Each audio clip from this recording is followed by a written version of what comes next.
नमस्कार, राज की बात में आपका स्वागत है।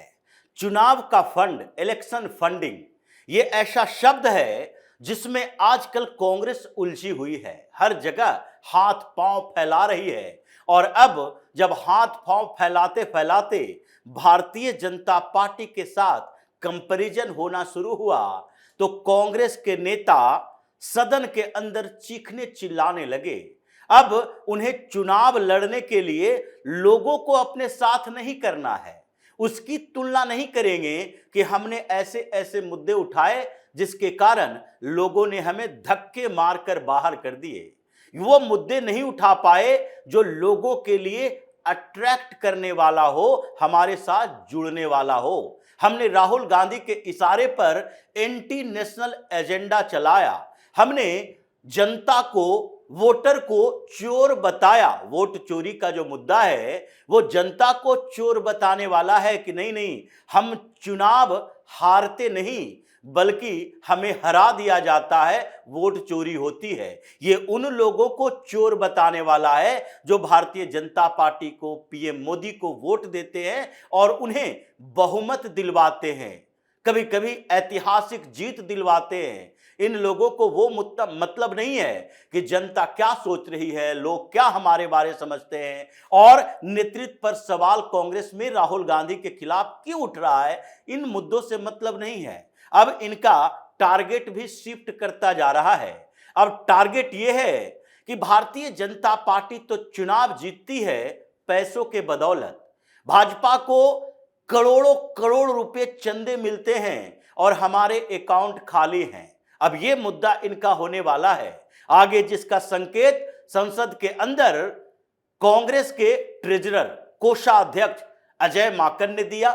वो मुद्दा उठाया और संसद के अंदर ही कांग्रेसियों की धुलाई हुई। शाह की सेना जब एग्रेसिव हुई तो एक कांग्रेस वाले भागते नजर आए, क्योंकि मुद्दा ही ऐसा था।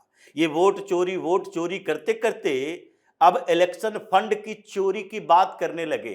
संसद में अजय माकन खड़े हुए, राज्यसभा के अंदर उनको बात करनी थी इलेक्शन रिफॉर्म के ऊपर, बात करने लगे अपने कंगाली के ऊपर और उसके साथ ये भी आरोप लगा दिया कि 2024 के चुनाव भारतीय जनता पार्टी या प्रधानमंत्री मोदी जो भी जीत दर्ज हुई है वो केवल इस आधार पर नहीं कि लोगों ने उन्हें वोट दिया, इस आधार पर भी है कि कांग्रेस को कंगाल कर दिया। 136 करोड़ रुपया कांग्रेस का जब्त कर लिया गया और उसके कारण हमारे पास चुनाव लड़ने के लिए पैसे ही नहीं थे। जब से भारतीय जनता पार्टी की सरकार 2014 में केंद्र में बनी है, कांग्रेस का खजाना खाली होता जा रहा है, वो कंगाल होती जा रही है। चुनाव लड़ने के लिए हमारे पास पैसे नहीं है। ये रेशियो जो भारतीय जनता पार्टी और कांग्रेस का है, यानी कि उसके फंड का, वो 99 और 1 का है। तो ऐसे में हम चुनाव कैसे लड़ेंगे? ये इलेक्शन फंड खत्म होता जा रहा है और इनकम टैक्स ने जो 2024 के चुनाव से पहले इनके 136 करोड़ रुपए जब्त किए थे, यानी कि वो पैसे थे जो कि इनकम टैक्स के दायरे में आते थे और जिसे कांग्रेस भर नहीं रही थी। इसी आधार पर कांग्रेस को नोटिस पर नोटिस दिया गया कि बताइए ये जो आपके ऊपर इनकम टैक्स का बकाया है वो कब देंगे? आपके पास पैसे हैं? अगर कांग्रेस के अकाउंट में पैसे नहीं होते तो कहा जाता कि नहीं, कांग्रेस के अकाउंट में पैसे नहीं हैं तो आप दे नहीं पा रहे हो। आपके अकाउंट में पैसे हैं और आपको पिछले 3 साल से लगातार नोटिस जारी किया जा रहा है कि आप इनकम टैक्स में छूट के लिए जो भी तरीके हैं वो अपना लीजिए और जितने पैसे आपके ऊपर बकाया हैं उसमें कुछ छूट चाहिए तो उसके लिए आधार दे दो। लेकिन इन लोगों ने नहीं दिया तो वो मजबूरी में इनकम टैक्स डिपार्टमेंट को यूथ कांग्रेस का अकाउंट ब्लॉक करना पड़ा और उसमें से 136 करोड़ रुपया विड्रॉ कर लिया गया, ले लिया गया और फिर कांग्रेस छटपटाने लगी। उस समय भी ये कांग्रेस के कोषाध्यक्ष अजय माकन चीख चिल्ला रहे थे कि कांग्रेस का पैसा खा गया, चुनाव से पहले कांग्रेस के अकाउंट फ्रीज कर दिए गए, लेकिन उसका कोई फर्क नहीं पड़ा। अब फिर से वही राग अलाप रहे हैं। ये राहुल गांधी के लिए नया मुद्दा इकट्ठा करके लाए कि देखो ये वोट चोरी से काम नहीं चलेगा, ये सब जनता का मुद्दा नहीं है, लोग इस पर विश्वास नहीं करते, इसलिए आपको करना क्या है, आप ये मुद्दा उठाइए और पहले हम संसद में इसके बारे में जानकारी देते हैं। संसद में डिबेट के दौरान इन्होंने ये इलेक्शन फंड का मुद्दा उठाया और कहा देखिए जब कांग्रेस की सरकार आई थी तो उस समय और आज भाजपा की सरकार है इस समय, दोनों में कितना अंतर है। जब 2004 में कांग्रेस की सरकार आई थी उस समय भारतीय जनता पार्टी और कांग्रेस ये दोनों के फंड में यानी कि पार्टी फंड में पैसे का रेशियो बहुत ज्यादा नहीं था। ये रेशियो 38 करोड़ रुपया था कांग्रेस के पास, 83 करोड़ रुपया भारतीय जनता पार्टी के पास। लेकिन जब हमारी सरकार बनी तो हम सरकार बनने के बाद हमें चंदा ज्यादा मिला, लेकिन फिर भी ये रेशियो बहुत ज्यादा नहीं रहा। हमारी सरकार 5 साल रही और उसके बाद 2009 में भी ऐसी स्थिति रही। 150 करोड़ रुपया भारतीय जनता पार्टी के पास था और 221 करोड़ रुपया हमारे पास था। ये रेशियो भी 60-40 के आसपास का था, बहुत ज्यादा अंतर नहीं था, गैप नहीं था। 2014 में कांग्रेस से भारतीय जनता पार्टी की सरकार बनी, पीएम मोदी बने और उसके बाद कांग्रेस का ह्रास होने लगा। आज स्थिति यह है कि कांग्रेस 2024 के चुनाव से पहले भारतीय जनता पार्टी के अकाउंट में 10,000 करोड़ रुपए थे। उससे पहले के चुनाव में भारतीय जनता पार्टी के अकाउंट में 3,651 करोड़ रुपए थे और कांग्रेस के पास कितना था, अभी भी 336 करोड़ रुपए। ये इतना बड़ा रेशियो है कि हम तुलना नहीं कर सकते कि कैसे हम भारतीय जनता पार्टी से मुकाबला करेंगे। तो क्या ये चंदा देने वाले, ये कांग्रेस को जो चंदा देते थे उसने समझ लिया कि राहुल गांधी के नेतृत्व में कांग्रेस अब भविष्य में भी सत्ता में नहीं आएगी? ये तो मानना चाहिए, अजय माकन को इसका जवाब देना चाहिए कि कांग्रेस को आखिर चंदा देने से रोका किसने? अगर राहुल गांधी लगातार कारपोरेट हाउसेस को टारगेट करते रहेंगे, ये कहते रहेंगे कि नहीं नहीं ये देश के 5 बड़े परिवार हैं जो पूरे देश के अर्थव्यवस्था पर कब्जा करके बैठा हुआ है, तो चंदा देगा कौन? अगर आप अडानी और अंबानी से ये संघर्ष करते रहोगे, नाम लेते रहोगे, आप जितने पुराने आपके फंड देने वाले थे उसको भी टारगेट करना शुरू कर दिया। प्राइवेट सेक्टर में किसी की मोनोपोली नहीं होनी चाहिए। आप हर जगह पर कारपोरेट हाउसेस को ऐसे बताते कि विलेन बन जाओ। आपने अटैक करना शुरू किया और उसके बाद जियो के टावर तोड़े जाने लगे पंजाब में ही। कई जगह पर अडानी अंबानी की कंपनियों का बाइकआउट कांग्रेस ने करवाया, दिक्कतें बढ़ी। ये सारे कारपोरेट हाउसेस के लिए ये संकेत था कि राहुल गांधी तो अब अर्बन नक्सल बन चुका है, तो उसके बाद चंदे कहां से आएंगे? जब अजय माकन ये चीख चिल्ला रहा था तो फिर उसका जवाब देने के लिए सुधांशु त्रिवेदी भी उठे और उन्होंने बताया कि क्या क्या आपके पास हुआ है। ये चंदों का खेल मत खेलिए और न ही वोट चोरी का खेल खेलिए। क्यों? आपके पास पैसे चुनाव लड़ने के लिए इस वजह से कम नहीं है क्योंकि चंदे कम मिल रहे हैं। हमने लीगलाइज किया, सिस्टम बनाया, आपने उसको चैलेंज किया। हमने चुनावी फंड के लिए सुप्रीम कोर्ट के आदेशों का पालन किया था कि किसी भी तरीके से जो चुनाव में ब्लैक मनी के ऊपर रोक लगनी चाहिए। आपने पहले किया क्या था? 20,000 रुपए तक अगर चंदा आता है तो उसके नाम को उजागर नहीं किया जाएगा, वो टैक्स छूट भी मिलेगी, उसकी चर्चा ही नहीं होगी, जानकारी ही नहीं होगी। लेकिन प्रधानमंत्री मोदी ने उसे बदल दिया, नहीं, ब्लैक मनी से चुनाव नहीं लड़ा जाएगा। जिसे जिस पार्टी पर भरोसा है उस पार्टी को वो चंदा दे सकता है और इसलिए 20,000 को घटाकर 2,000 कर दिया। ये 2,000 रुपया से ऊपर अगर चंदा दोगे, नाम बताना पड़ेगा। तो ये सारी पार्टियों को लगने लगा ये जो हम ब्लैक मनी का कारोबार करते थे, कांग्रेस जो देश और विदेशों से पैसा लाता था वो पैसे भी इधर से उधर हो गए। ये सोरोस गैंग का पैसा कैसे आएगा?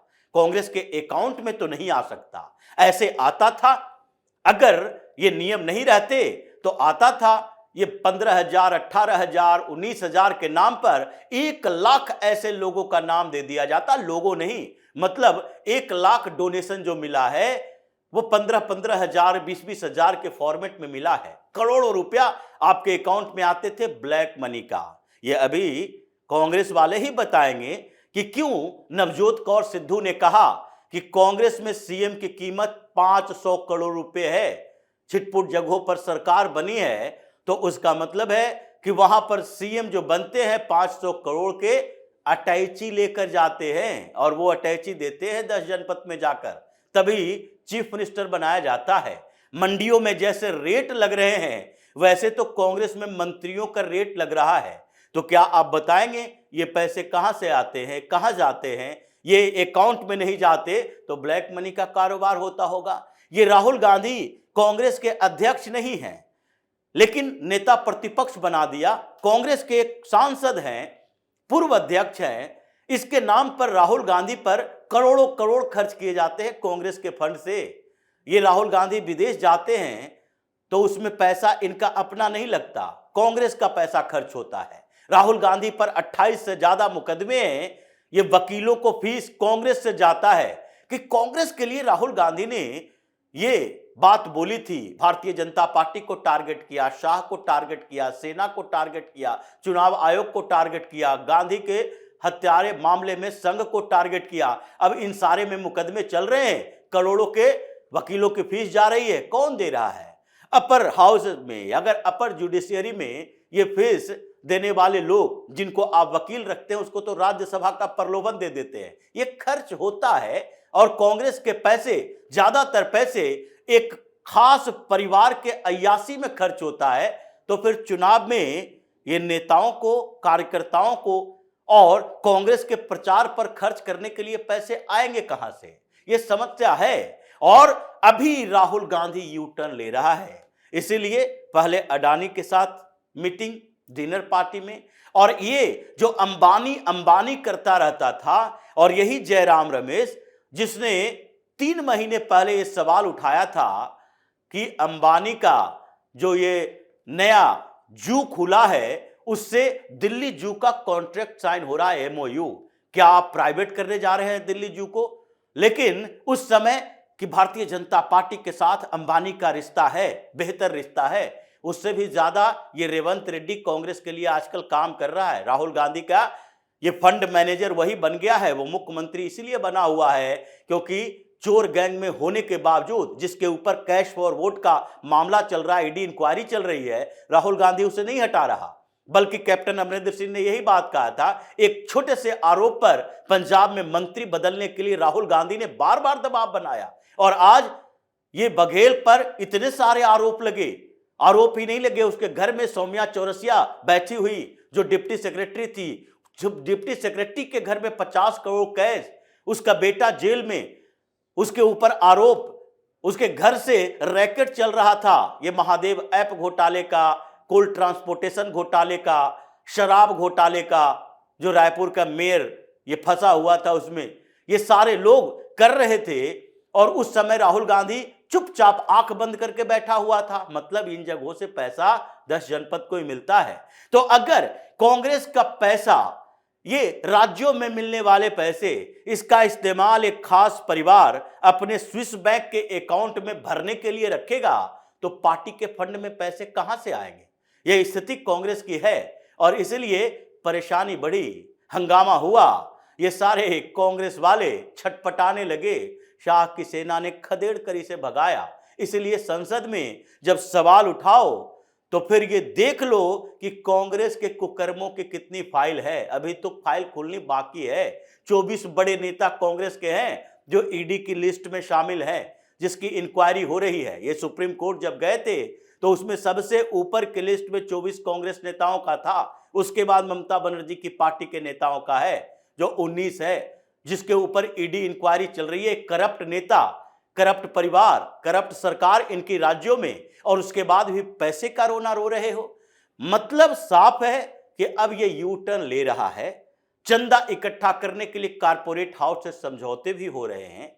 और इसी आधार पर अब आगे क्या किया जाने वाला है, ये नया एजेंडा लेकर आएगा कि भारतीय जनता पार्टी 10,000 करोड़ वाली पार्टी है, हम 300 करोड़ वाली पार्टी है।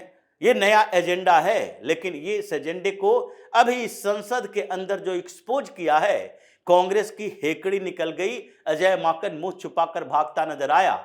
ये पैसों के खेल से चुनाव जीते जाने होते तो सारे कारपोरेट हाउसेस वाले सैकड़ों करोड़ जो चंदा देते हैं, वो सारे सैकड़ों करोड़ मिलाकर एक पार्टी बनाते, सत्ता में वही रहते। इसलिए ये गुमान खत्म करो और इसी गलतफहमी में जीते रहोगे तो कांग्रेस की यही दुर्दशा रहेगी। ऐसी स्थिति आ गई है कि कांग्रेस अब कंगाल होता हुआ दिखाई पड़ रहा है और गांधी परिवार बढ़ता दिखाई पड़ रहा है। यह वही स्थिति है जब ब्रिटिश काल में ब्रिटिश ईस्ट इंडिया कंपनी ये बात करती थी कि हमारे ब्रिटिश ईस्ट इंडिया कंपनी के एम्प्लॉय जो है वो करोड़ों कमा रहे हैं, ब्रिटेन जाते हैं लौट कर तो जमींदार बन जाते हैं, और ब्रिटिश ईस्ट इंडिया कंपनी है जो घाटे में चल रही है। वही बात है कि कांग्रेस कंगाल हो रही है और एक परिवार विशेष जिसके पास कांग्रेस की कमान है वो करोड़ों अरबों में खेल रहा है। प्रियंका वाड्रा, रॉबर्ट वाड्रा, सोनिया गांधी, राहुल गांधी,